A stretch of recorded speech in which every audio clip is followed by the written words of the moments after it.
Today's topic is agreement of the verb with the subject. ഇന്നത്തെ വിഷയം subject verb agreement എങ്ങനെയാണെന്നുള്ളതാണ്. The verb agrees with the subject in number and person. ഒരു verb സബ്ജക്റ്റുമായി agree ചെയ്യുന്നത് അതിൻ്റെ നമ്പറും പേഴ്സണും അനുസരിച്ചായിരിക്കും. Two or more singular subjects connected by and usually take a verb in the plural. രണ്ടോ അതിലധികമോ സിംഗുലർ സബ്ജക്റ്റുകൾ ആൻഡ് ചേർത്ത് ഉപയോഗിക്കുമ്പോൾ സാധാരണയായി പ്ലൂറൽ വെർബാണ് ഉപയോഗിക്കുന്നത്. Example, Anu and Binu are here.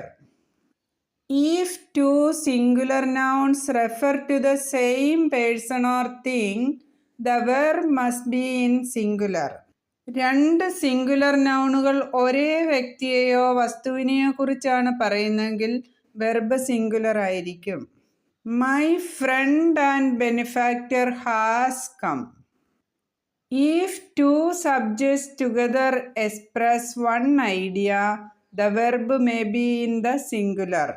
രണ്ട് സബ്ജക്റ്റുകൾ ഒരേ ആശയമാണ് പ്രകടിപ്പിക്കുന്നതെങ്കിൽ വെർബ് സിംഗുലർ ആയിരിക്കും.